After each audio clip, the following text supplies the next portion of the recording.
Estamos no ar? Boa noite a todos e a todas.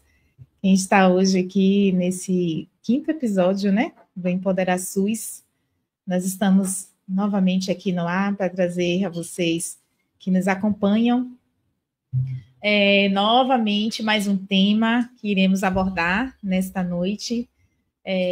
Desde já agradecer aos nossos presentes, em primeiro lugar, nossa companheira Patrícia Peixoto, doutora Patrícia, que já faz parte aqui da nossa equipe.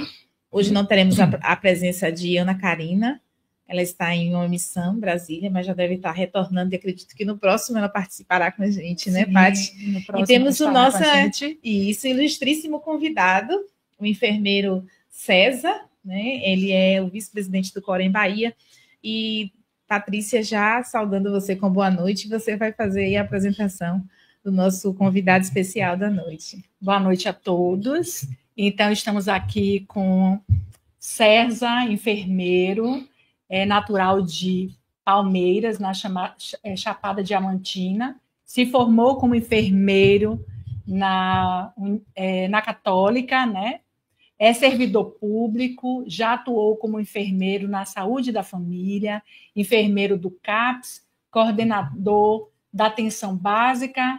Ele é proprietário de Maria Bela, primeira escola técnica de enfermagem da Chapada Diamantina, que já formou mais de 1.000 alunos. Possui pós-graduação em gestão em políticas públicas na Unicamp e em administração hospitalar e gestão em serviços de saúde pela UFBA. Hoje, atualmente, ele é o vice-presidente do Corém Bahia e membro do Conselho Estadual de Saúde de Salvador. Não é isso, César? Estadual da Bahia. Estadual da Bahia, né? Vamos lá com o Marco Gêmeos. Coisa boa, né? Então, é alguém que realmente sabe de onde tem as suas origens, né? De onde vem todo o seu conhecimento, principalmente por ser servidor público, né? Sim, servidor público, né? Quem nasce no SUS sabe como tudo acontece, né? E que, como nós... tem conhecimento de causa, né? Como a gente, né, que trabalha no SUS, a gente realmente se dedica, né, aos nossos pacientes, quando eles entram nas unidades de saúde, né? Uma dedicação realmente muito intensa. E nós estamos aqui hoje para falar, né, do funcionamento do SUS e como a enfermagem ela se encontra nesse contexto do SUS, né? Então, nós gostaríamos que você falasse um pouquinho, né, da enfermagem nesse contexto do SUS e também como o Corém ele atua, né, com os profissionais, né, na questão ética, na fiscalização, na atuação do Corém, né, Corém Bahia. Primeiramente, boa noite, né? Quero agradecer aqui o convite, né? Dizer que é um prazer poder estar aqui falando de SUS, falando de saúde, né? Com duas profissionais da categoria da enfermagem, né? O tema, né? Eu acho um tema muito forte, Empodera SUS, né? Um podcast que eu acho que tem tudo aí para realmente fazer sucesso e trazer luz, né, ao Sistema Único de Saúde e o empoderamento mesmo, né, do sistema de saúde. A enfermagem, né, hoje, como você falou, estou atualmente como vice-presidente do Corém Bahia, que é o Conselho Regional de Enfermagem, e a gente vê que o Sistema Único de Saúde, a gente fala que quem carrega nas costas e quem faz o SUS é a enfermagem. A gente hoje tem mais de 80% da mão de obra do SUS é a enfermagem. Eu acho que são 86%, se eu não me engano. Em torno disso. Né? E a grande maioria, né, são técnicos de enfermagem, acho que 1 milhão e pouco. Acho que chega a mais de 1 milhão, viu, profissionais, César? Então, assim, não tem como fazer SUS se a gente não falar da enfermagem, né? E a enfermagem hoje, para quem não sabe, é a maior mão de obra que a gente tem no país. A gente já superou a construção civil. Sim. em número de profissionais trabalhando. A enfermagem hoje tem 3 milhões e 100 mil, aproximadamente, profissionais. Né? Então, assim, é a maior mão de obra, né? É quem realmente faz o SUS, faz a saúde acontecer no sistema público. Eu, como servidor público, desde 2009, nunca trabalhei no privado, na verdade, desde quando eu formei. Meu primeiro emprego foi num projeto ali não sei se vocês conhecem, ali na Aliança de Redução de Danos, é um projeto da UFPA para capacitar sobre redução de danos. Sim, eu acho que eu já ouvi falar sobre isso. E depois eu passei no concurso lá na minha cidade, em Palmeiras, né, a minha terra natal, e de lá estou até hoje.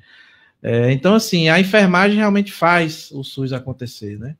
E a gente vê que hoje a enfermagem, por um bom tempo, né, foi muito desvalorizada. Eu acredito que muito por uma questão que a gente sabe que tem um machismo, né? Aí não é meu lugar de fala como homem, mas a gente também tem um dever de como reconhecer que realmente a classe hegemonicamente mulher, né, sofre uma desvalorização, com certeza, por ter muitas mulheres, né?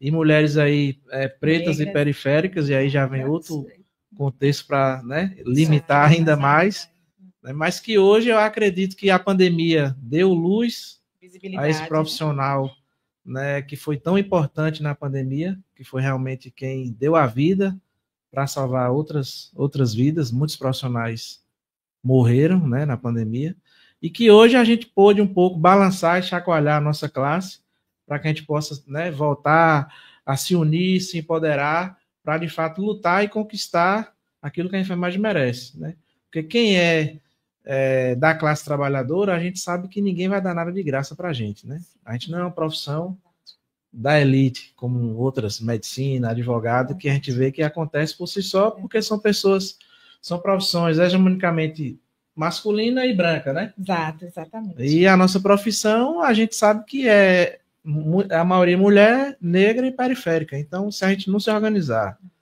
não lutar, não ir atrás, essa valorização ela vai ficar realmente a contento.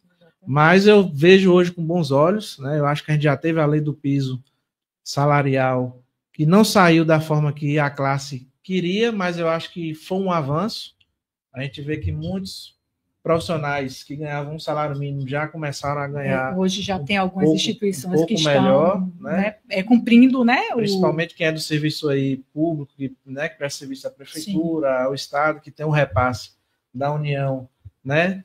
Tem ainda alguns problemas, mas na grande maioria resolveu um pouco, né? Eu acho que aí teve uma certa valorização, porque a gente sabe que uma das, na minha opinião, grande gargalo da enfermagem é a remuneração baixa, que faz com que você tenha 2, 3 vínculos, e aí, né, vem a questão da sobrecarga de trabalho, o adoecimento, e tudo que a gente já sabe. Então, isso vem de encontro para resolver um pouco desse problema, né? E agora, com a PEC 19, né, para a gente poder ter o reajuste salarial e as 30 horas para reduzir essa carga horária exaustiva de trabalho da enfermagem, que ninguém aguenta mais também. Né? César, você tocou num ponto de pontos, né? São diversos pontos, e eu queria um pouco explorar com você essa questão da nossa mão de obra, né? Nós temos um grupo com uma mão de obra bem extensa, e conforme o princípio da oferta e a procura, nós sabemos que a tendência é, de fato, haver essa exploração, né, por quantitativo de busca do mercado de trabalho, mas sabemos também que existem diversas pautas que ainda precisam ser implementadas para os trabalhadores da enfermagem, principalmente no SUS. E aí você trouxe para a gente a implantação do piso, que foi algo que realmente começou a trazer para a categoria pós-pandemia uma visibilidade de suma importância, né? Porque nós, além de estarmos em linha de frente, de peito aberto, né? Fala bem aqui a linguagem baiana, de peito aberto para receber, tratar, cuidar e salvar vidas, por sermos as pessoas que estávamos e estivemos na linha de frente, nós fomos para o campo de batalha sem nenhuma cobertura vacinal, né? E quando surgiu a vacina, nós também fomos as primeiras pessoas a serem vacinadas para que pudéssemos tratar e cuidar das pessoas. Mas nós sabemos que mesmo com o pós-pandemia, nós ainda tivemos E temos problemas que já são problemas antigos. Hoje, a categoria, eu acredito que se apropriou um pouco mais de conhecer quais são os seus direitos, né? Hoje a gente fala de piso nacional da enfermagem. Hoje a gente fala de carga horária que já existem projetos que já se arrastam pelo Congresso há mais de 20 anos, mas nunca houve tanto interesse politicamente, né? E a gente precisa falar disso. Da própria categoria e do próprio Congresso em colocar isso em uma visibilidade, em votação, até porque se percebeu também que houve uma mudança com relação ao conhecimento dessa categoria. Então, quando você traz essas perspectivas de novidades no pós-pandemia, com piso salarial, com a PEC 19 de mudança de carga horária, eu também percebo que é necessário que a gente aproprie esses profissionais ainda mais para que a gente possa avançar. E mesmo com tudo isso, eu queria que você assim colocasse para a gente quais são hoje as dificuldades que o Corém tem em atuar na defesa, né, dentro das suas competências, para o servidor do SUS, principalmente, porque hoje nós temos instituições particulares que também resistem ainda, apesar de já saberem que é lei e tudo mais, mas que só passam a cumprir se houver ações judiciais, a gente sabe disso. E aí, como começou a acontecer, eles estão começando a respeitar, né? Exatamente. Lei, e ainda falta aplicação de salubridade, adicional noturno, e o servidor do SUS, ele ainda sofre, sim, com esse aviltamento de valores.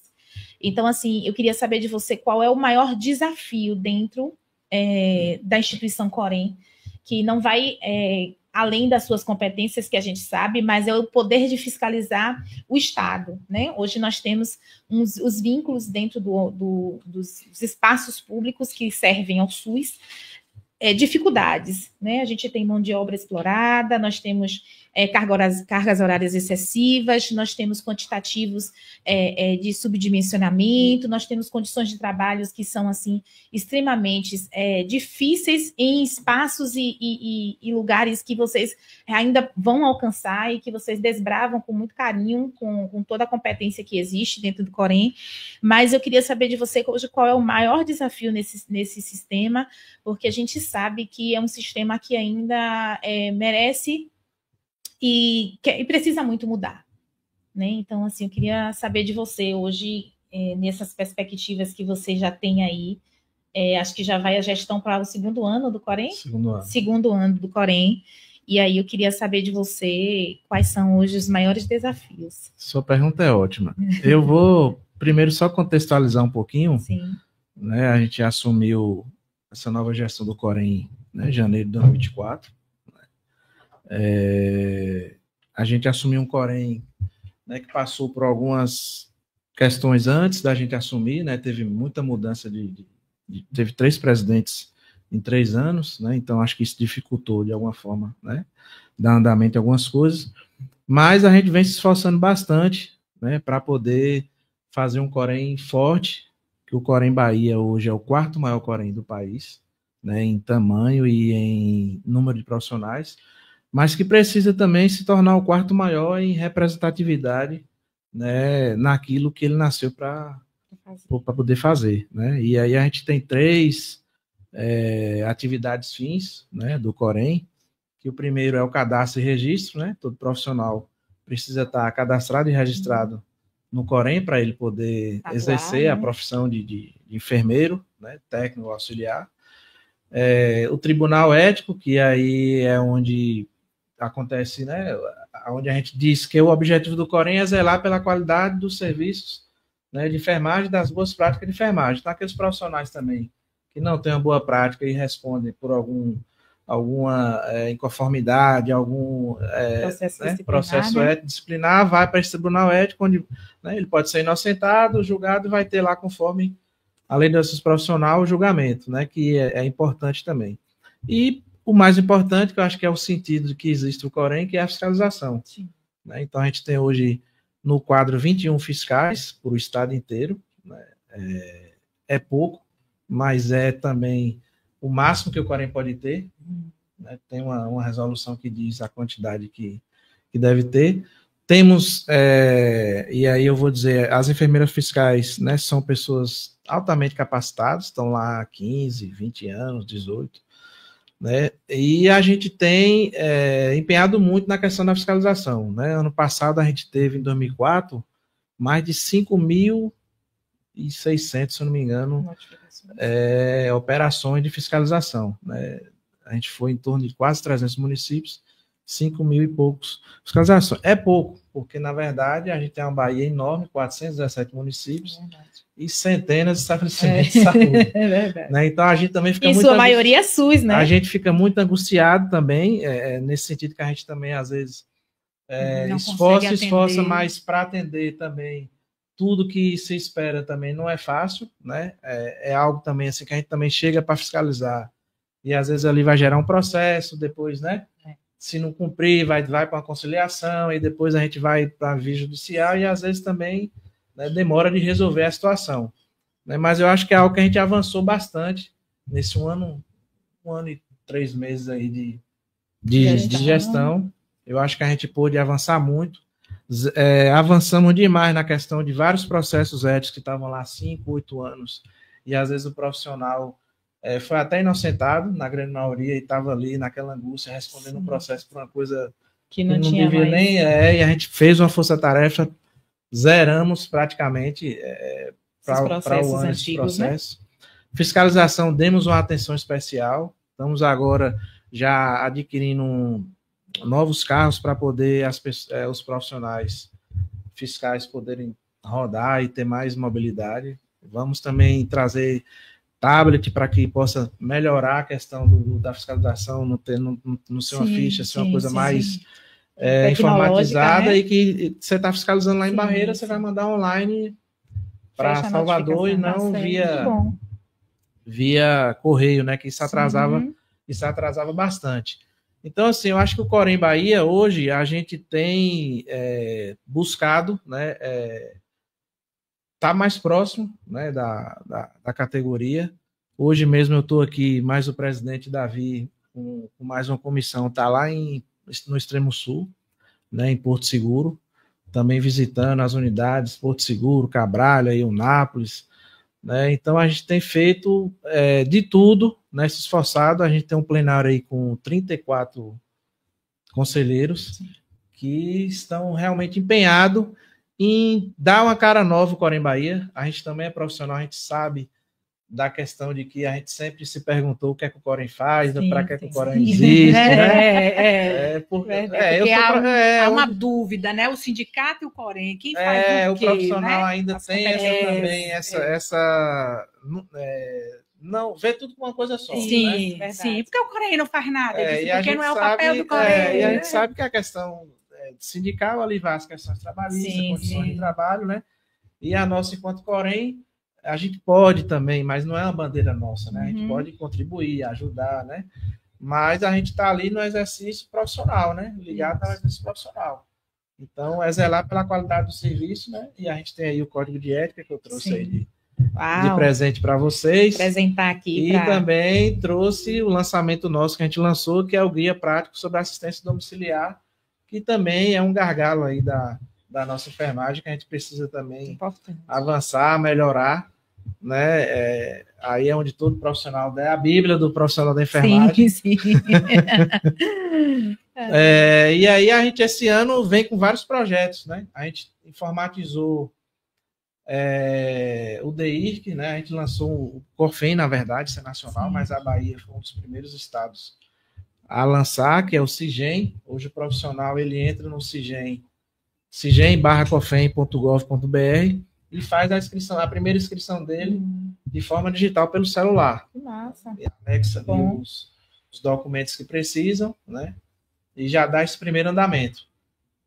O pagamento, o boleto, também ele faz pelo CIGEM, de forma online. A gente não envia mais o boleto de forma física para as residências dos profissionais. Tem muita gente perguntando que não recebeu o boleto do Corém. 2025, né, o Corém não trabalha mais com envio de boleto físico. Século XXI, galera, vamos lá. Por uma questão ambiental e por uma questão também de redução de custos, porque a gente notou que 70% de todos os boletos que eram enviados voltavam. Então era um gasto enorme de enviar boleto. E o profissional fez a inscrição dele, deixou o endereço, mas ele não veio atualizar. Sabe que o profissional de enfermagem muda muito, né? Às vezes Aí quem perguntou a resposta, viu?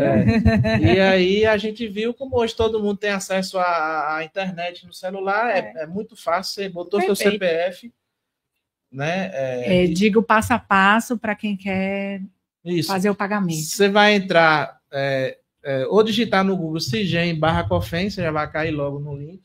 Ou então, se você for na rede social do Corém, Bahia, na bio, vai estar lá também o link, só é clicar, já vai aparecer o CIGEM, você vai colocar seu CPF, vai clicar, já vai aparecer logo o seu boleto, ali mesmo você consegue fazer o seu pagamento. Muito bom. Usando cartão de crédito, Pix. Muito bom. Se também, o CIGEM é uma plataforma que a gente está construindo, né?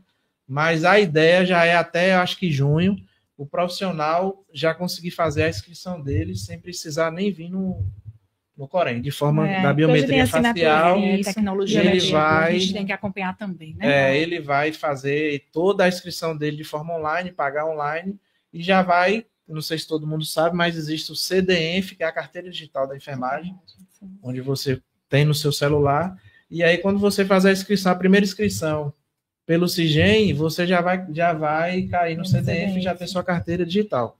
Se você quiser a física, aí você vai pagar uma taxa e a gente vai enviar via correio, se a pessoa quiser de forma física. Então, o CIGEM vem uma plataforma que vem para poder democratizar esse acesso. A pessoa não vai precisar sair de longe para poder vir em Salvador ou ir na subseção, que às vezes ele gasta talvez o valor até da anuidade, a gente sabe disso. Né? E aí a gente percebeu que tinha essa dificuldade.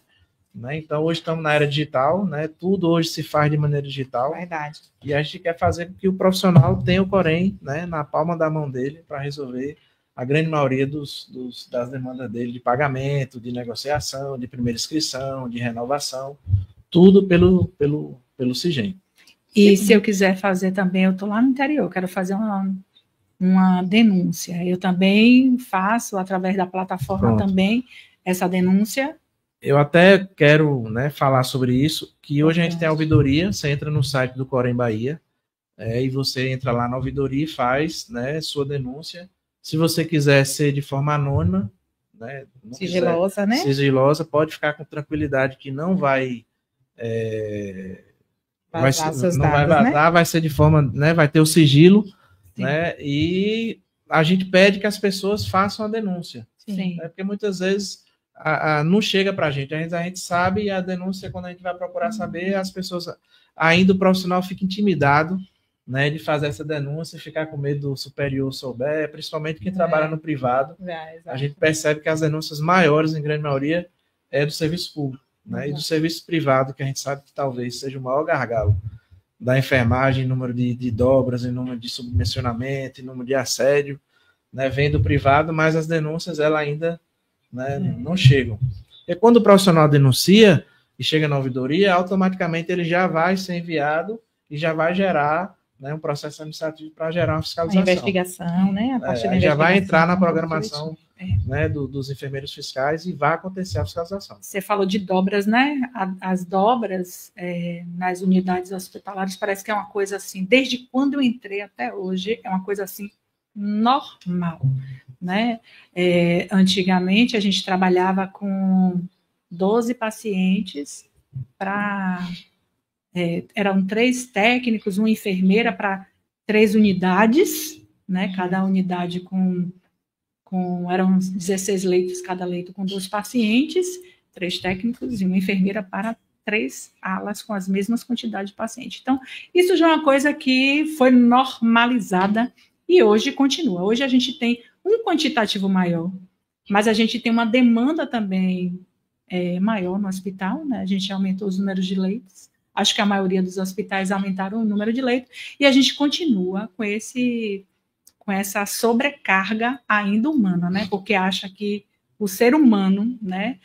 A maioria são mulheres, né? Eu falo assim que a gente trabalha como se fosse estivadoras. Nós trabalhamos eu falo assim, somos estivadoras, porque pegamos peso, trabalhamos uma sobrecarga muito grande de horas trabalhadas. Desvios de função, né? Desvios de funções, porque você está ali fazendo um serviço e você tem que fazer 1000 coisas na unidade, porque a demanda precisa e não tem ninguém para fazer, você faz. E ainda tem a dobra, a linda dobra, né? Que sempre existiu e parece que nunca ninguém vai ter uma reserva de profissionais que possa circular no hospital para cobrir essas dobras. Então, assim, é uma coisa que todo mundo pergunta, quando que vai acabar? Cadê o sindicato? Cadê o Corém? Ninguém nos vem. E ainda tem assim, né? Se eu reclamo, eu sou concursada, então sou a cesabiana. Os cesabianos podem reclamar, mas quem não reclama, por quê? Tem medo das retaliações. Porque realmente a gente sabe, se vai para uma mobilização, aparece o rostinho lá. Eu já falei, gente, vamos de máscara. Vamos de máscara. Camufladas. Camuflado, porque se aparecer seu rosto, você é demitido. Teve uma colega da gente só não foi demitida, foi readmitida porque estava grávida. Então, assim, isso é o tempo inteiro, né? Então, o que é que a gente pode fazer para melhorar essa situação? Você já falou que a gente pode fazer essa denúncia anônima, né? Mas, assim, constantemente, né? A gente não sabe qual é o quantitativo que se faz o levantamento, de fato, para o que um corpo humano aguenta de tempo de trabalho e com aquela assistência, porque uma coisa é um bebê, uma coisa é um adulto, uma coisa é a UTI, uma coisa é uma clínica médica. Então, assim, são unidades que têm perfis diferentes e que acaba sendo olhada todas da mesma forma. Exatamente. Eu acho assim, a gente é a maior força de trabalho da saúde, né? Se vai fazer uma saúde de qualidade, não tem como não passar pela enfermagem de qualidade. Se a enfermagem quem faz a está triagem, maltratada, né? se a enfermagem, né, está subdimensionada, está sofrendo, automaticamente o serviço de qualidade não vai acontecer, já que a gente é a maioria. Né? Eu acho que a gente precisa, enquanto classe, né, reconhecer que a gente precisa se organizar. Eu acho que precisa fortalecer as instituições, né, os sindicatos, né, precisam ter força e representatividade para poder, quando chegar numa visita, ser respeitado, ter pé de igualdade, saber que ele tem aquele tamanho que ele devia ter. A gente vê que ainda as instituições nossas, elas ainda são frágeis, porque os profissionais não reconhecem que o sindicato é ele, né? Sim. Não é uma figura fulano, A, ou B ou C. Nós somos, né, o sindicato. Então, eu acho que a enfermagem falta ter essa consciência de classe, de fortalecer mesmo quem pode defender ele. De categoria. Não só reclamar, forte, mas também estar juntos. Se filiou ao sindicato, né, participa de reunião. A gente sabe que nem todo mundo também tem um perfil, mas você de alguma forma contribui, pelo menos é sindicalizado, né? Quando tem alguma manifestação, vai, contribui para poder mostrar a força do tamanho que a enfermagem é. Na Bahia somos 174 mil profissionais. Né? Se a gente fizesse uma manifestação, desse pelo menos 10%, todo mundo ficava com medo, não ficava? Com certeza. Né? Então, eu acho que parte daí também. Né? E a gente também começar a não aceitar certos tipos de posturas que a gente tem costume de aceitar. Exatamente. Que ninguém faz, a enfermagem não deixa sem fazer. Isso. Mesmo não sendo a atribuição dela, ela vai lá e faz. Né? Eu tive uma visita no hospital uma vez, recente agora, e a enfermagem me chamou e disse: César, o que é que você pode fazer? Porque a gente aqui está indo, sai daqui para ir pegar a medicação no posto para trazer. E tem uma resolução que já diz que não é atribuição da enfermagem. Isso. Então, a gente já, enquanto Corém, a gente fez nossa obrigação. Tem uma resolução ali respaldando que você não pode fazer. Sim. Mas por que você faz? Né? E quando então, você também precisa ter conhecimento, isso. Né? Que é o que Davi fala muito, conhecimento é poder. A apropriação do conhecimento. Não precisa você também brigar, mas você vai chamar a sua gerência, você pode fazer uma, 2 vezes, né? Agora, isso, ser corriqueiro, né? Não custa nada, 1 ou 2 vezes, é claro, não é normal. Mas ser atribuição, ser rotina, fazer parte da sua rotina de trabalho, você tem que chamar a sua gerência. Olha, tem uma resolução do meu conselho e me respalda que não é atribuição minha. Vamos ver de quem é a atribuição e vamos adequar, porque quando eu saio daqui, eu abandono meus pacientes para ir lá, então minha qualidade do serviço de enfermagem está sendo prejudicada, exatamente, e eu posso responder, então, exatamente, já que a gente precisa de uma qualidade melhor, isso vai impactar. Então, precisa que a enfermagem também saiba se posicionar, se empoderar e mostrar que ela tem um conhecimento para poder, em algumas situações, começar a avançar, né? Esse papel é importante, César, quando você traz, né, Patrícia? Nós, quando temos a oportunidade de estarmos com alguns colegas em momentos que a gente precisa fazer algumas arguições e principalmente instruir a categoria para se posicionar, sempre estamos repetindo algo que a gente já sabe, mas a gente dissemina como conhecimento, né? Essa questão, como a gente começou a nossa fala, o papel da enfermagem no SUS, ele é trazer para a sociedade, servir a sociedade com a maioria da força de trabalho. Então, se nós somos a mão de obra principal, e nós falamos isso sem nenhuma, sem precisar se desfazer da modéstia, né? Sem nenhum receio, sem nenhuma culpa, porque nós sabemos que, sim, nós somos a força principal do trabalho no SUS, mas, infelizmente, é o que você falou e é algo que é muito importante. Nós somos sobrecarregadas, como a Patrícia já explanou aqui, todos os momentos que existem, todos os serviços que são prestados dentro do SUS têm o desenvolvimento da enfermagem. Então, se um paciente chega para ele ser atendido em um pronto atendimento, ele primeiro é triado. Então, é a enfermagem quem vai fazer o reconhecimento dos sinais e sintomas referidos pelo paciente, para a gente reconhecer e fazer ali a distribuição de qual seria a gravidade. Inclusive, isso tem disseminado e tem resultados de sucesso e também de alguns desastres, né? Mas aí a gente sabe que é um tema, uma pauta para uma outra discussão, mas a gente precisa ter conhecimento desse poder que a enfermagem tem e dessa responsabilidade e dessa obrigação. Mas, assim, é importante também dizer que somos nós quem fazemos as vacinas dos pacientes, somos nós que fazemos as promoções de saúde pública, somos nós quem fazemos os tratamentos das doenças graves. Então, é um ciclo que não deixa de ter importância. A questão administrativa, né? E aí ainda tem a questão administrativa. Né? E aí, onde nós queremos chegar? Existe essa sobrecarga de questões administrativas, auxiliar do médico, auxiliar do enfermeiro nas funções técnicas, auxiliar do almoxarifado, porque somos nós quem determinamos quais são os materiais que são adequados ou não para o uso dos pacientes onde nós atuamos.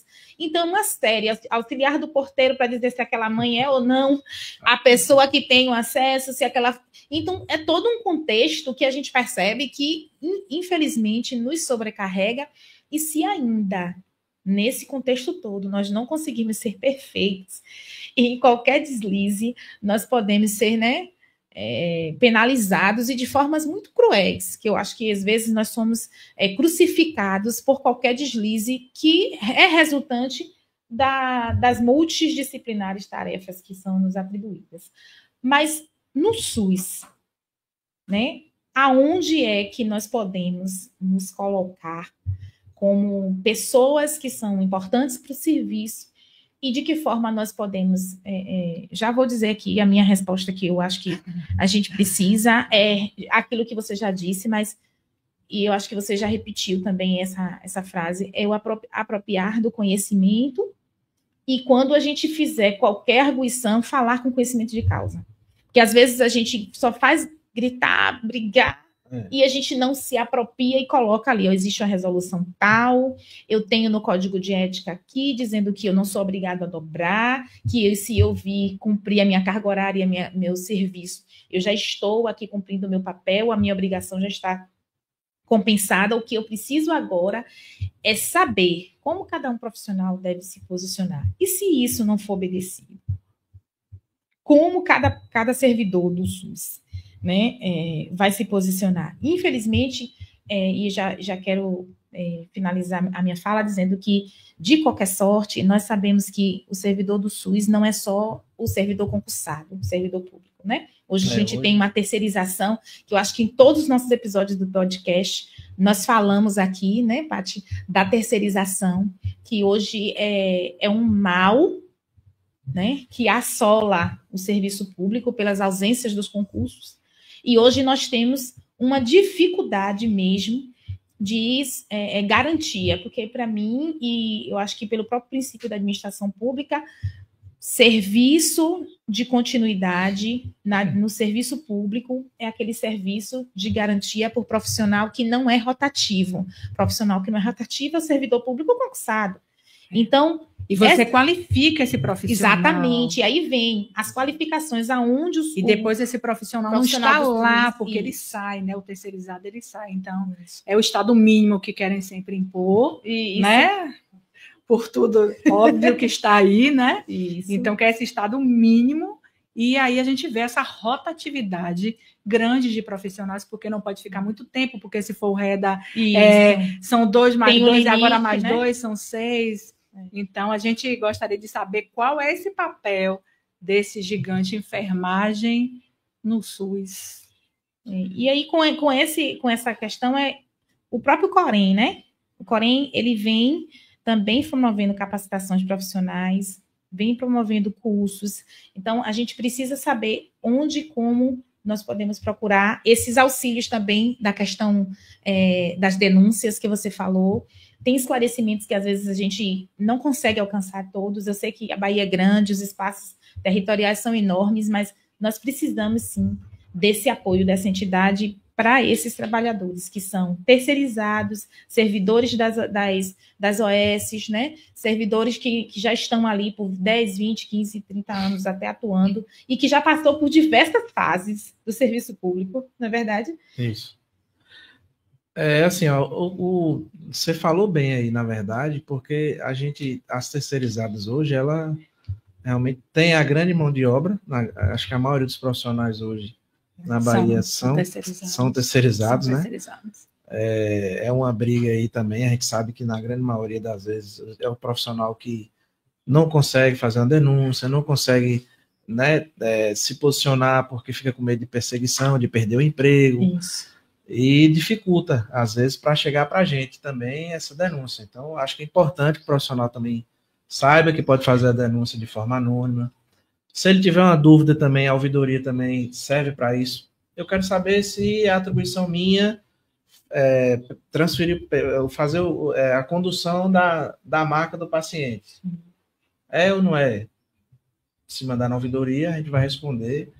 Parecer. Estou no plantão, tenho que entrar na ambulância para levar o paciente lá no Nonera. É minha ou não é? Pronto, a ouvidoria também serve para o profissional tirar algumas dúvidas que às vezes acontece no dia a dia e ele não tem ninguém para orientar. Sim. E às vezes, mandando na ouvidoria, ele vai ter uma conseguir resposta. O retorno. Né, com portaria, se tiver toda realmente embasamento para aquilo ser atribuição ou não. Sim. E ele se sentir seguro de não fazer, porque existe uma resolução dizendo que não é atribuição da enfermagem ou que é ou não, entendeu? Sim.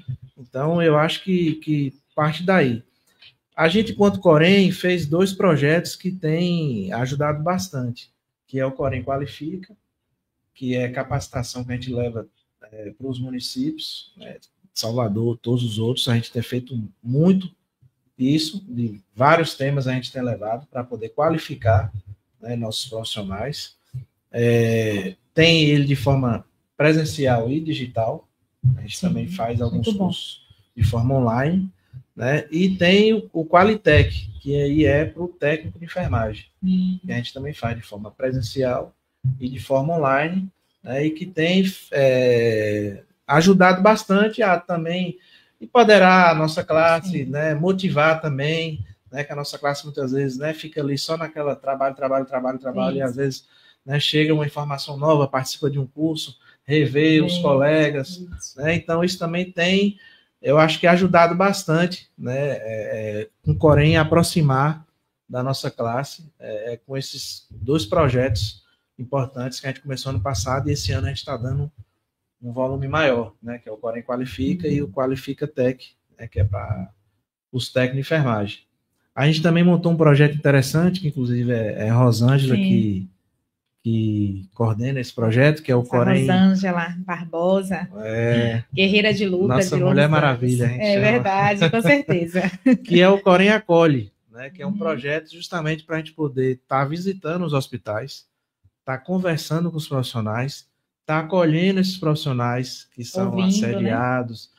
Que sofrem de dobra, que sofrem, né, desvalorização, para a gente poder estar mais próximo, estar acolhendo essas demandas, estar ouvindo, estar escutando, estar orientando, né, fazer a denúncia, orientando a postura dele, orientando o que é atribuição, o que não é, e também levando os projetos que a gente está desenvolvendo, né, enquanto Corém.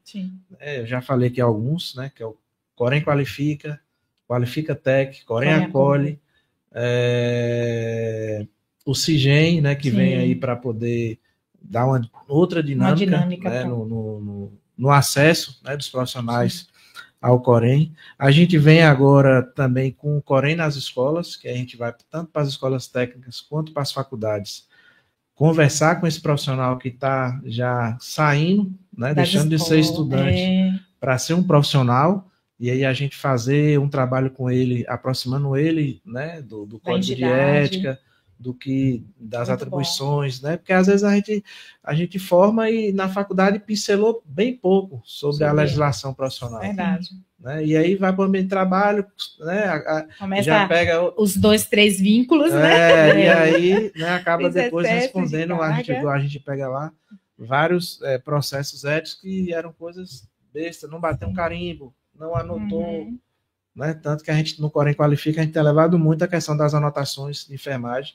porque é importantíssimo, porque é ali o documento da prova que você fez ou não fez. Né? Depois, se não tiver fazer nada sem a assinatura do doutor. E tudo que fizer, anotar. Perfeito. Todo o seu atendimento ali, tudo que você fizer, né, a anotação de enfermagem, serve para isso e precisa ser bem feita, porque no dia a dia a gente percebe que às vezes fica naquele copia e cola, e aquilo ali realmente tem prejudicado demais. Eu sei que é corrido, às vezes é difícil, mas tenha em mente que a anotação de enfermagem é realmente algo importante no seu trabalho do dia a dia. E aí a gente também tem agora, a gente já vai lançar, né, uma proposta de campanha que é o Clube de Benefícios. Né, a gente falou muito na campanha sobre a anuidade zero. Sim, né? Converter os valores de anuidade em capacitação. A anuidade ela é um imposto, a gente não vai poder tirar ela de cobrar, porque realmente o Corém é uma autarquia, né, e é aquilo que mantém ali. Mas a gente criou um clube de benefícios que vai fazer com que o profissional usufrua desse clube, né, com as empresas comprando através daquele cadastro, né? Cadastro, vai ser um aplicativo, um site que você vai entrar e lá vai ter várias empresas, né? Magalu, vai ter Shopee, vai ter Boticário. Parceiras, né? Plínio Borges está falando isso, que vai ter esse clube de benefícios para todos os profissionais de enfermagem. Boa noite, Plínio. Plínio é conselheiro lá, é nosso segundo secretário. Seja bem-vindo, Plínio. Parabéns pela participação. Olha lá, vai ter o Clube de Benefício e o DEVAP, né? Que é o Departamento de Valorização Profissional, que é também para a gente cuidar desse profissional. Exatamente. Eu vejo que existem diversos programas que vocês estão investindo, né? Além de todo esse processo, nós temos aí agora a questão da PEC 19, né, Patrícia? Sim. Então, eu vi que houve uma manifestação no dia, se não me engano, foi 11, não foi, de março? Foi 11 ou foi? 11, acho que foi 11. Foi 11 de março. Teve uma movimentação em Brasília, foi um movimento muito lindo. E para quem ainda não conhece, a questão da PEC, ela vislumbra a fixação das 30 horas para os profissionais da enfermagem, né? Então, a gente espera o que disso? Me conte aí. Além das 30 horas, ainda horas. também que o piso da gente seja anualmente reajustado de acordo com a inflação, né? Porque a gente tem esse problema. No Estado, a gente tem esse problema muito sério, né? Eu vejo com otimismo, né? Eu vejo que em 2022 a gente conseguiu aprovar a lei do piso, mas com muita dificuldade, porque a gente tinha pouca representatividade no Congresso Nacional. Sim. Você vê que Contarato, que foi o autor, ele não é da enfermagem. É um grande amigo, é um defensor, mas a gente não tinha nenhum senador enfermeiro. E na Câmara, se eu não me engano, naquela época, eu acho que só tinha uma. Era Carmen Zanotto, né? Se eu não me engano, naquela época. Mas com a grande força da enfermagem, com a mobilização nas redes sociais, consegue trazer representatividade, né? E era perto da eleição, a gente conseguiu, né, dar força e eles não tiveram saída a não ser aprovar ou comprar uma briga com uma classe enorme como a nossa. Então, hoje, eu acho que o cenário é mais favorável. Hoje, a gente esteve lá em Brasília agora e teve o lançamento da Frente Parlamentar em Defesa da Enfermagem com 8 deputados federais da enfermagem. E mais 24 que vão se somar ali, que não são da enfermagem, mas que defendem, né, que estão ali junto. Então, hoje a gente tem o presidente dessa frente parlamentar, que é o deputado Bruno Farias, que é de Minas, né? Então, hoje já tem uma configuração, né, diferente. A gente já tem uma organização ali de uma frente parlamentar em defesa da enfermagem que vai pautar, né, os projetos, né, da enfermagem. E no Senado a gente tem 2 senadoras, né? Que são enfermeiras e que também, né? E junto com o Contarato, 3 vai conseguir. Vai reforçar ainda mais, né? Então, essa PEC 19, né? O presidente da Comissão de Constituição e Justiça, que é onde a PEC já foi encaminhada, é o senador Otto, que é da Bahia. E aí nós vamos, né, como baiano aqui, né, tentar sensibilizar ele mas ele já manifestou que vai colocar em votação agora em abril, né? Passando na Comissão de Constituição e Justiça, eu acho que anda rápido, porque ali é que diz se é inconstitucional, se não é. Então, eu acho que a partir dali os senadores já conseguem tocar, vai aprovar no Senado, depois vai para a Câmara aprovando, eu acho que já vira. Tem essa discussão de que 30 horas, né? Muita gente não acha que é consenso, eles que não são da área da enfermagem. Não trabalham, sem trabalhar, ele iria saber. E aí estão fazendo essa curva aí para ver se vai para 36, né? Mas a gente sabe que 30 horas realmente. 30 horas seria o justo. Na verdade, nós já tínhamos essa fixação de 30 horas, mas era uma fixação tácita. Não era uma fixação legal, legitimada, né? Com a norma, com tudo certinho. Nós tínhamos, inclusive, foi daí que surgiu essas possibilidades de nós termos outros vínculos, né? Então, surgiu justamente disso, da galera poder trabalhar 12 por 36, e aí, com essas 36 horas, eu falo, fazer o quê? Eu preciso estar ganhando dinheiro, mas a gente sabe que também estaríamos perdendo saúde, né? Porque as pessoas trabalham hoje na enfermagem, é raríssimo você encontrar um profissional que tem apenas um vínculo. Né? Com essa defasagem da questão do piso, com toda a dificuldade. A gente brinca, né? Quando a pessoa trabalha onde ela fala, Roberto Santos. E aonde mais? E aonde mais? Porque você quer saber aonde mais a pessoa está empenhando ali o seu tempo. Exatamente. Os profissionais de enfermagem, eles são desprovidos do sono, não nasceram para dormir. Mas, assim, fora de todo esse contexto, né, descontraído, a gente precisa entender que a categoria tem que estar empenhada, sim, para fazer luta em cima dessa questão da PEC, e a luta a gente faz com conhecimento, né? Nós colocamos em alguns grupos de WhatsApp o texto da PEC, que é um texto pequeno, um texto simples, não tem dificuldade para entendimento, mas a gente ficar atento, disseminar a necessidade das assinaturas virtuais, né? Votar lá fazer as votações, exatamente. No aberto já. Isso, aberto para votação, a votação é para todos os cidadãos. Então, assim, a gente precisa fazer parte disso, falar para os seus parentes que tanto reclamam das nossas ausências, né?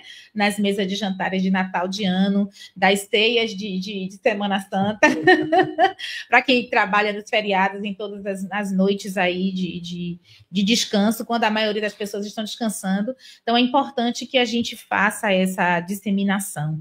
Então, assim, tem essa possibilidade aí dessa aprovação da PEC, e eu acho que tanto para nós servidores públicos quanto para os terceirizados, ainda é uma esperança, né?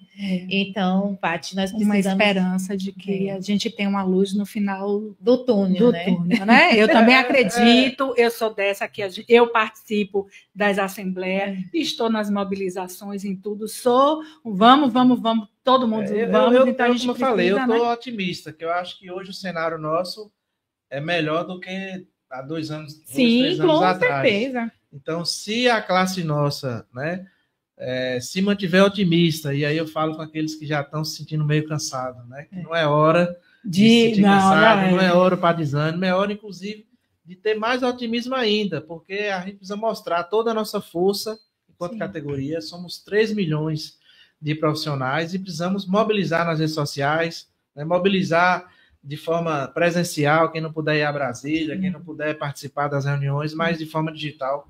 Mostrar nossa conscientizar força. Também a sociedade. Está aberto a consulta pública no Senado para que a gente possa votar se é a favor ou não da proposta da PEC 19. Eu acho que isso já é um termômetro também, se a gente tiver lá 1 milhão, 2 milhões de assinaturas, já demonstra, porque, querendo ou não, o Congresso Nacional, ele olha muito para a questão da opinião pública. A participação social, né? E no final das contas, quem vota somos nós. Então, a gente precisa estar atentos. E é como eu falei, né? A gente é classe trabalhadora. E classe trabalhadora, ninguém vai dar nada de graça. Exatamente. Se a gente não fizer a nossa parte, ninguém vai lembrar também que a gente é nossas forte, conquistas, que a gente precisa. Né? Você falou aí da questão que é justo, né? E eu acho que a PEC 19, ela realmente vai trazer justiça, né, ao piso salarial da enfermagem, fazendo com que o reajuste salarial, né, ele ocorra anualmente, para que a gente não possa ter percas salariais no decorrer do tempo, e a carga horária que hoje, né, 44 horas, venhamos e convenhamos, não existe, é um absurdo. E aí, né? Inclusive, o salário da gente foi congelado, né, reduziu, né, a gente hoje tem um teto, a gente não tem um piso, o piso da enfermagem não existe. Na Prefeitura de Lauro de Freitas, eu fiquei sabendo que está já se contratando a R$ 1.500 um técnico, aí eles fazem aquela gratificação, chega no teto, né? Eu não sei nem se lá chega no teto, né? Aqui em Salvador a gente chega no teto, né? Que eles dizem que aqui a gente não pode passar, e aí vai, né? Não respeitando de fato o que a Lei 14.434 tem dizendo, né? Do piso de enfermagem. E aí chega essa oportunidade que a gente tem da PEC, pelo menos ajustar na carga horária da gente, né? Mas ainda um sonho da enfermagem é ver o piso, né, da enfermagem sendo no base para poder tudo entrar direitinho, a insalubridade e todas as outras gratificações que a gente tem. Os benefícios, né? Que tem direito os trabalhadores, né? E que, infelizmente, a gente na enfermagem sempre foi tirado, né? Nós sempre fomos excluídos de determinadas questões. Hoje, para nós da enfermagem, só restam alguns poucos direitos depois da aplicação do piso, que é importante dizer para todos os trabalhadores. O piso é a base de cálculo para todas as outras benesses que tem o direito ao trabalhador. De onde são essas benesses? São o adicional noturno, o adicional de salubridade, em grande maioria, e eu acho que nós já deveríamos pensar também que todo trabalhador de saúde, todo trabalhador do SUS, independente da sua função, desde que eles estivessem inseridos no sistema, pós-pandemia é importante a gente pensar nisso, porque como a gente, no início da nossa conversa, falamos que antes da pandemia nós não éramos vistos como profissão de risco. Não é verdade? As pessoas achavam que a gente só cuidava do outro e que ali nós estaríamos, né, tão inseridos em uma zona de perigo o tempo todo. Mas isso mudou, esse contexto, esse entendimento mudou, e eu acho que nós merecemos, todo profissional do SUS, independente da sua função, teria o direito à insalubridade no grau máximo. Por quê? Porque estamos inseridos em um contexto de cuidado com o outro, com a saúde, que é o bem que a gente não consegue negociar. Você não consegue transferir a sua saúde para a minha. É intransferível, né? Então, a gente precisa perceber que existe sim uma necessidade e preenche todos os pressupostos que equivale à qualificação e o direito da insalubridade. Isso é algo que sempre existem tantas nuances que tentam desvirtuar esse direito, que é algo tão importante, porque é um caráter que a gente não pode fazer uma permuta. Então, acho que isso seria muito, muito legal para a gente, garantiria direitos, inclusive, como eu já falei, da adicional noturno, a insalubridade, o direito à alimentação, que nós, como trabalhadores da CESAB, conquistamos há pouco tempo, vai fazer um ano agora em maio. Aposentadoria especial. Exatamente, e aí a gente vem para a aposentadoria especial, que é também um tema que seria interessante para todo trabalhador do SUS, e aí eu volto a dizer, não só o trabalhador da enfermagem, mas todo trabalhador do SUS se aposentar com os 25 anos de serviço, pelos riscos, por todos os percalços que rodeiam e eu, como dentista, né? Também, eu falo mais que precisávamos que os profissionais, né? Porque assim, o médico está em um patamar diferente de todos os outros, então eu teria que ter um piso da saúde, não só o piso da enfermagem, precisava ter um piso da saúde para respeitar todos esses trabalhadores que estão dentro do SUS. Porque assim é uma desvalorização total. A gente sabe que o quantitativo de enfermagem é maior, acaba quem vai mais para a luta a enfermagem, né? A enfermagem, né? No estado a gente vê que a gente tem um Sindisaúde que defende, né, a classe, a categoria da saúde, que são várias categorias ali inseridas no Sindisaúde, mas que a gente precisava que esses profissionais todos fossem respeitados, né? Porque é um respeito que tem com um mínimo que fosse digno para sobreviver, porque a gente se vê hoje numa situação bastante delicada, né? Com essa inflação grande, a gente não ter as complementações que a gente teve de inflação em nossos salários. Então, é justo, né? Igual você falou, então, a gente vive numa situação super complicada. Como é que o profissional de enfermagem não ganha insalubridade? Trabalha no ambiente mais perigoso do mundo e não na porta do posto de saúde. Nós temos, e não só profissionais de enfermagem, e eu volto a falar, do trabalhador do SUS, o vigilante que toma conta do posto, a pessoa que serve Temos algumas pessoas do posto que estão falando com a gente. Isso, importante. Né? Rosimeire, a enfermagem é gigante, precisa ter esta consciência. Sim, Rose, precisamos ter essa consciência. Coordena nosso tribunal ético lá do Corém. Que coisa boa. A gente precisa, sim. Trabalho lá.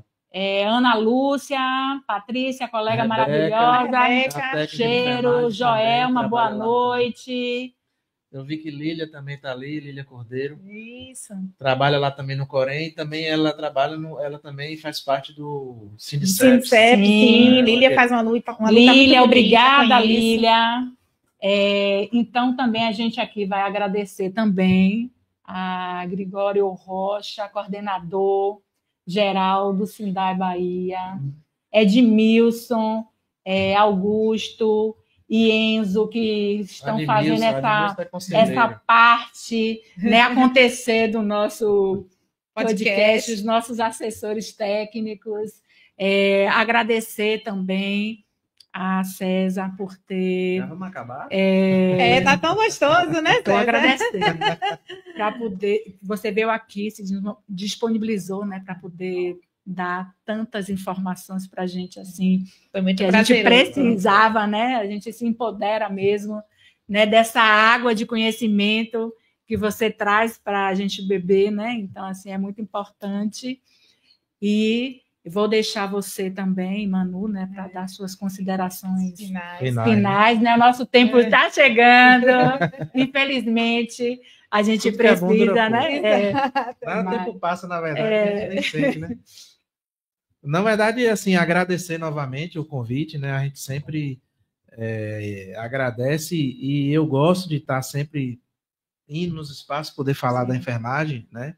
E parabenizo vocês por construir esse espaço, né? Empodera SUS, que é um espaço aqui para discutir sobre a questão do SUS, mas são enfermeiras, né? Técnica de enfermagem, e Ana Karina é enfermeira, né? Isso, sim. 2 técnicas e uma enfermeira, né? Falando sobre SUS, falando sobre saúde, né? Eu acho que é importantíssimo. Sim. Não sei se tem outro podcast conduzido pela enfermagem. A gente ainda não conhece. Né? Mas dizer dos meus parabéns por essa inovação de vocês e agradecido pelo convite, por abrir esse espaço para a gente poder falar um pouquinho, né, do SUS, da enfermagem e também do Corém, né, que hoje atualmente é onde eu estou como vice-presidente, e dizer também do orgulho que né, enquanto enfermeiro, né, poder representar o nosso conselho, né, e tentar fazer um pouquinho, né, do tempo que a gente estiver lá, sim, de melhor para a nossa categoria, que a gente sabe que é uma categoria aí que, né, tipo assim, leva realmente a saúde nas costas, né, é uma categoria sofrida, a gente sabe, né, é desvalorizada ainda, mas a gente faz enfermagem porque gosta, porque ama, né, eu costumo dizer que eu tenho orgulho de ser enfermeiro, eu sei que é uma profissão, né, que também é árdua, mas também tem né, as alegrias de suas gratificações enquanto profissional, que a gente, né, só tem na enfermagem, né, você poder cuidar daquele paciente ali, né, desde o dia que entrou, né, que você muitas vezes achava nem que ia dar certo. Aí, quando a gente vê, todo mundo se emociona na saída. Né, você que teve os cuidados, né, e a gente da enfermagem fica tão próximo, e aí conhece a família, conhece a história daquele paciente, né, conhece a fundo, né, quem é aquele ser humano, né, e aí vê aquele ser humano sair, né, ali saudável, sim, né, sim. Então são poucas profissões, né, que retribuem dessa forma, e a gente sabe que os pacientes também têm um carinho, né, pela enfermagem, sim, né, a gente sabe, quem é enfermeiro, técnico, auxiliar, sabe disso, né. Que quem fica às 24 horas dentro do hospital, nas unidades, sempre são a equipe de enfermagem, né. E dizer para a nossa enfermagem que está aí assistindo, né, agradecer aí meus conselheiros, né, e servidores do Corém Bahia aí que estão acompanhando e dando essa força, mandando essa mensagem, né, dizer que hoje estou aqui representando todos eles, né, mas dizer que eu e todos os 34 conselheiros, né, estamos empenhados e realmente dedicados em entregar um Corém mais forte, um Corém que possa estar mais próximo dos profissionais de enfermagem e que a gente possa, né, eu costumo dizer que no final da nossa gestão, a gente possa tirar esse sentimento do profissional de enfermagem de que o Corém é distante, que nunca viu o Corém, de que não sabe para que o Corém serve. Uhum. Então, a gente está empenhado e por isso que a gente está desenvolvendo tantos projetos para que, de fato, a gente chegue perto dos profissionais, para que eles entendam qual é o objetivo do Corém, qual é a importância do Corém também, né? Fazer um convite para todos os nossos profissionais que esse ano a gente vai sediar o 27º CBCenf. Sim, eu já estava aqui em cólica, se eu falar. Que é o maior congresso de enfermagem, sim, da América Latina. Vai ser em setembro, né? Setembro. Dia 11 de setembro, 8 a 11, se não me engano, de setembro. Dizer que é um ganho, eu acho, para a Bahia, esse retorno do CBCenf, né, para Salvador. Acho que tinha mais de 10 anos ou 15 anos que não vinha para a Bahia. Sim. Porque é um congresso importante, é gratuito, né? Vai estar próximo aqui, né, da enfermagem baiana. Eu acho que vai ser uma oportunidade onde a gente vai receber enfermagem, né, do Brasil e do sim, mundo aqui, né? Vamos sediar esse congresso que é tão importante. E aí eu convido você, né, da enfermagem, que já se prepare para setembro, poder participar do 27º CBCenf. É gratuito, vamos tentar nos empenhar ao máximo para entregar o maior congresso de enfermagem que já foi feito pelo sistema COFEM Corém. A gente viaja aí, os outros Coréns estão assim, numa expectativa enorme, porque a Bahia, na verdade, todo mundo sim, quer vir para a Bahia, quer conhecer a Bahia, então estamos com a responsabilidade enorme de fazer um grande congresso e contamos, né, com nossa enfermagem baiana para isso. Que bom, César. Nós também já estamos chegando aos momentos finais e gostaria de agradecer, né, a você pela aceitação do convite, por estar aqui, por trazer tanto conhecimento, tanta informação importante, né, dizer para você que nós também admiramos muito esta equipe que hoje compõe o Corém, né, nós, assim, apoiamos e estamos, de fato, tomando conhecimento de que existe uma possibilidade, né, e essa possibilidade veio de vocês, né, de fazer, sim, acontecer, de fazer um Corém diferente, de fazer uma gestão acolhedora, onde a gente tem oportunidade de está, sim, sendo recepcionado, acolhido, né, vendo alguns colegas que estão sempre na luta em outras dimensões, né, como Rosângela, como você, como Davi, como a Rose, a Rebeca, e tantos outros meninos, o Osimar, né, os meninos que sempre estão aqui na luta com a gente, perceber que nós podemos, né, e como o Davi sempre cita, o conhecimento é poder, e hoje o objetivo do nosso Empodera SUS é justamente esse, trazer um papo descontraído, trazer para a categoria que trabalha em grande massa no SUS conhecimento. Talvez tenham pessoas agora que estão participando do podcast, mas está fazendo, né, suas atividades, estão atuando em seus plantões. Mas o importante é isso. A gente sabe a dificuldade que as pessoas hoje têm, né, com tanta tecnologia, com tanto avanço de diversas questões de entretenimento, mas eu acho que o podcast consegue alcançar, porque as pessoas conseguem ouvir, conseguem nos assistir em outro momento. Então, acho que esse foi uma ideia muito assertiva do nosso colega, nosso colaborador Augusto, que sempre está aqui nos ajudando, está ali operando a nossa mesa. Já agradecer a ele, agradecer ao presidente do SINDAI, né? Agradecer a Edmilson, a nossa amiga Patrícia, doutora Patrícia, a nossa amiga também, enfermeira Ana Karina, que sempre está aqui presente, e dizer para vocês que é importante agora, a partir de hoje, você tem uma missão, viu, César? Aonde você passar, você vai falar do Empodera SUS e vai fazer as pessoas, abram aí o celular, clique aqui, se inscreva no canal, porque a cada 15 dias, toda terça-feira, nós temos das 18 horas até das 19 às 20, nós temos um papo bem descontraído, e que tem um objetivo de apropriar a enfermagem para a luta em conhecimento. Tá? E para vocês, ouvintes, obrigada pela participação até agora. Né? Curta, dê like, compartilhe o nosso canal, né? no nosso podcast. A Rebeca colocou um aviso ali, eu acho que é importante aqui aproveitar para falar que está aberta a consulta pública para a mudança do código de ética, né? Vai ter uma atualização. Boa. Então, está aberta para os profissionais poderem, né, dar a sua sugestão. No próprio site do Corém que tem? Do Corém também deve ter. Também. Perfeito. Vamos divulgar, Rebeca, e eu acredito que essa participação da categoria, ela é assim, de forma indispensável. Vale a pena, eu acho que a gente precisa mesmo participar, porque quem pode estar fazendo essa contribuição é quem trabalha, né?